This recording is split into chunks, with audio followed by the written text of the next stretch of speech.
This is just beautiful setup right there. Look at how strong and how straight that back is.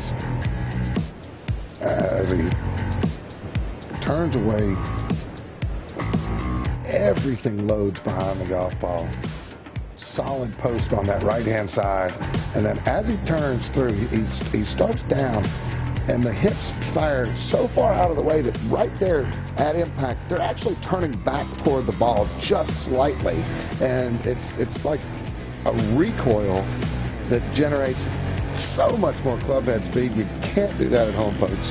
And here's another example of the flexibility you were talking about that Rory McIlroy has. Yeah, I mean, he's ripped physically, a lot of muscles, but he stretches those muscles. But watch the follow through. See how he drops it into the slot right here, and then right there is perfect. Watch where the club head ends up. And this is a little bit like a Michelle Wie fall through. Watch the club actually points at the target. It's so fall through so far. Here's Adam Scott on that last shot on the downswing. Pay particular attention to his right foot, his right leg, and how beautifully he stays down to the ball. You hear a lot about staying down to the ball. He didn't come up off that right heel too soon. Controlled his lower body action. That allowed him to make solid contact, as shown by our Konica Minolta BizHub Swing Vision camera.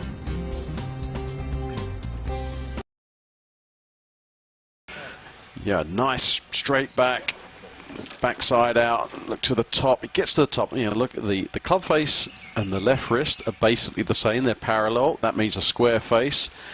He's resistant against that right hip on the way up, and then from the top rotates those hips, and then more importantly gets that top half through so well, doesn't he?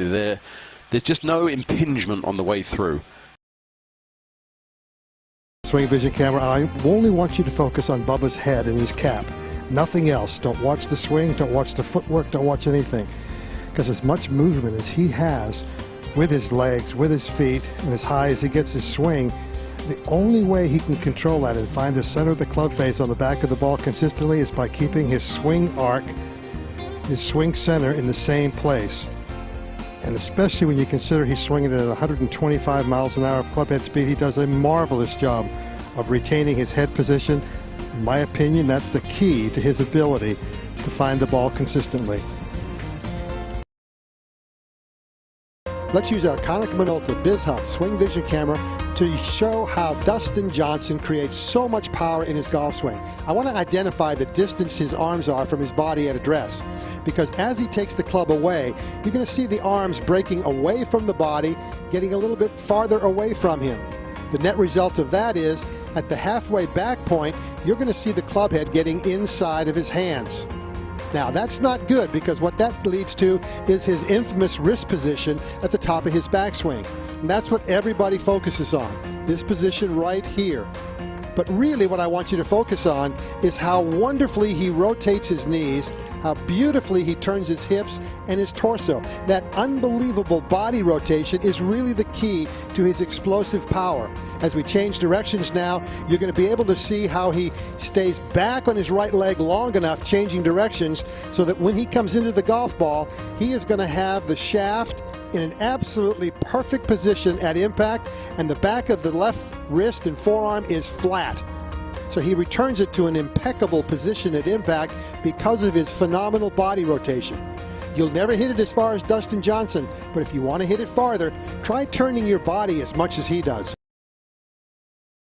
Seems to catch every shot right in the middle of the face. There's a new driving iron. Full release with his right arm, his right side through the ball. He said he looks to be in mid-season form. First week of January. It's a good thing to work with. Boy, take a look at how much downhill this ball is. Key here is to keep your weight on your left side, and you can see that Kevin's doing that perfectly.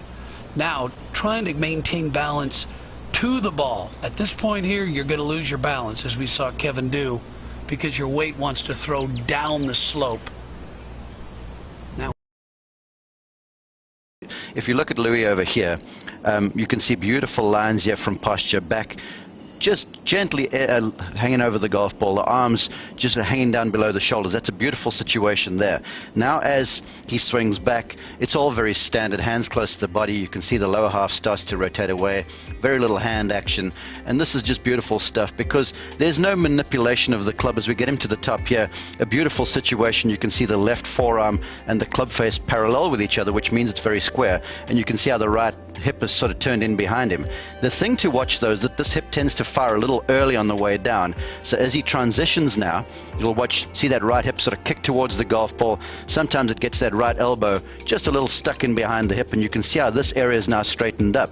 So from that beautiful posture that he was bent in as we continue to take him through, you can see how the lower half's pulled in underneath him, and so it forces him to have to use the hands a little too much. Sometimes he gets late, and so as a result he also puts some pressure on the lower back.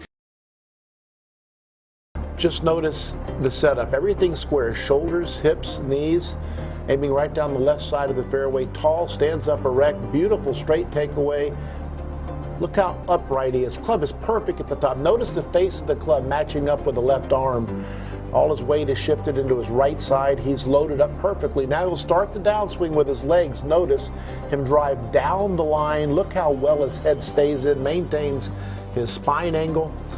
Always like the way this young man swings the golf club. And how you release the club, how you might hold it. Another look here at the swing in slow motion. Trying to get that shaft to stand up a little bit more in the backswing. Let's see if it flattens out on the way down. He did hit a cut here though, so sometimes you're a little bit more on top of it, which he was right there. He didn't really flatten it out on the downswing there, but when you're trying to play a cut, you're a little more on top of it and holding off. How long do you think a process like that takes?